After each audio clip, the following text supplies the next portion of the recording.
All right, guys, welcome to WOD number 3 at the Desert Games. We're going to go over this. Again, make sure you pay attention, ask any questions in the comments before we get to the actual competition, or you get to ask some questions the night before, which we'll send out an email making sure you know when to come to the competition so that we can answer any questions. All right, so here we go. WOD number 3. We're talking about a big chipper. It's actually a chipper chaser type of a combination. So you'll have two teams.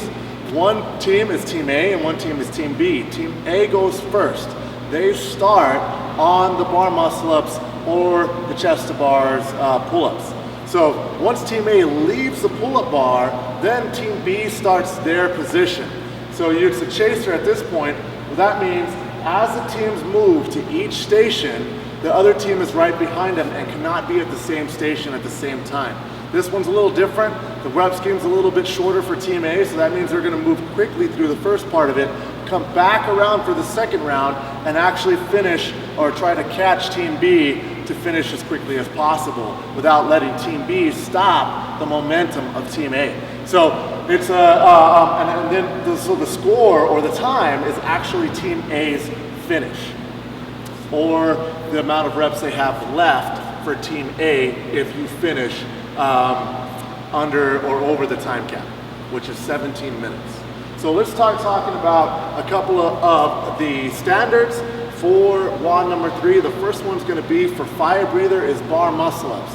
So I have Emilio and John here to demonstrate the bar muscle ups. What it is that you have to be on top of the bar muscle up in order for your teammate to start the muscle ups and start counting the muscle ups. So that means there has to be one person up top for even the muscle ups to count. So John will be the guy who goes up first. Emilio has to wait until John is on top of the bar to start his muscle ups. And then he can start his muscle ups from there. All right, so that's one. Now, come back down, guys.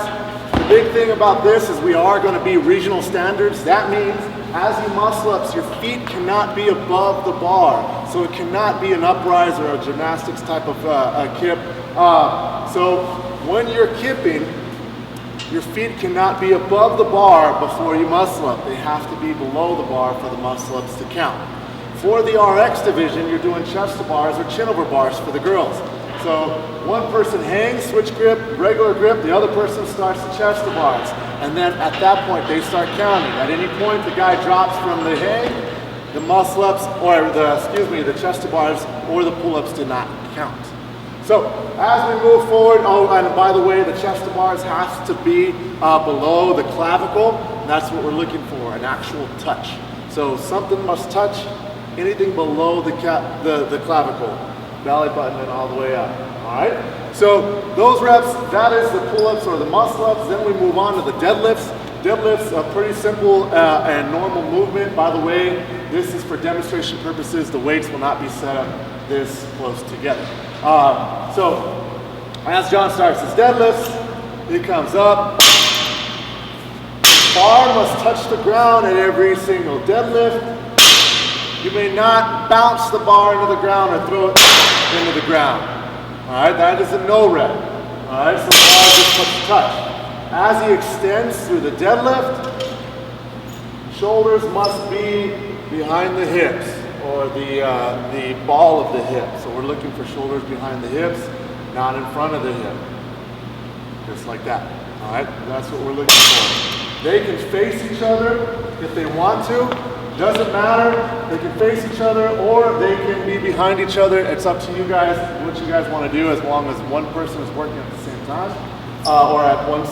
And then the ladies, by the way, you'll have a women's bar for this workout. Men, you'll have a men's bar for this workout. So there'll be 2 bars at each barbell station.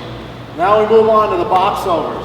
This is, again, a normal CrossFit movement. The rules here is you have to leave with 2 feet, touch the top with 2 feet, and then touch the backside with 2 feet.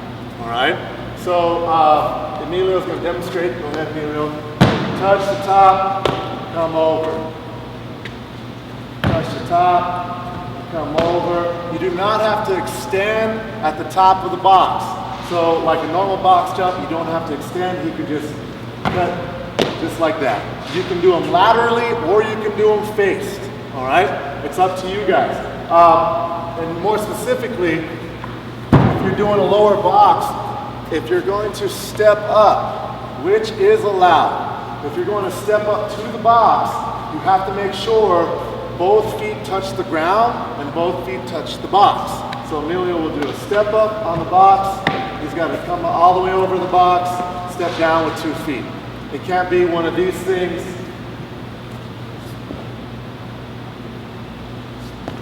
Okay, you have to touch if you're going to step up quickly. That's 2 feet up, 2 feet down on the step ups. Okay, it's a little slower, but you may step up. Now we move on to the hang to overhead. Again, the barbell, just like in the hang snatch in WOD number 2, must start from an extension position, or an extended position rather. You must have the barbell all the way extended before you start the hang clean. You cannot start it from the bottom and count it as a hang clean. Okay? And ground overhead, that means a push press, a push jerk, anything you want to do in order to get it locked out overhead. All right, so we're looking for here is the barbell overhead in a controlled position, not locking out, where the hips are extended, our arms are extended, no bent hips. We don't expect to see too much of this, but don't want bent hips or bent arms in this movement. Since it is a hang to overhead, you can also choose to snatch it if you choose to do so. All right, snatching is allowed in this movement as long as you come up normal snatch standards, extension through the hips and the arms, and staying still. By the way, it is important to mention, just like WOD number 1, it's important to stay in your lane. If the bar bounces out of your lane, you have to stop, move the bar back into your lane, and continue the workout. There will be lane markers 8 feet across or 80 inches apart, and you have to stay with the plates inside of your lane. Last thing is the kettlebell, second to last thing is the kettlebell swings. Kettlebell swings, what we're looking for is that the barbell or the arms are in line with the shoulders. Okay? Arms are in line with the shoulders here. The judge is looking for elbows in line with the hips and the shoulders. Okay, so if you draw a straight line, we're not too concerned about the kettlebell at this point being at the top or turned over, top side or bottom side up. It doesn't really matter in this competition. What we are making sure of is that your elbows, shoulders, and hips are in line. All right, you can birch it or you can swing it. It's up to you guys. Last movement of the kettlebell swings is the double unders. They're 30 or 50 each. One person working at a time, not 2 people. So you choose who goes first. They have to complete all of their double unders before they are finished. You can't stop in the middle of your rep count and switch. Cool. All right. So, and once they're done, once Team B is finished, they're going to wait at the finish line before Team A comes and meets them for the time to stop. Another last thing to note on the box overs, the reason why you cannot jump over completely the box is for safety standards. So none of this stuff. Okay, make sure that you land on top of the box with 2 feet before you come over. That's another clarification on the box jumps. That's WOD number 3 for fire breather and RX.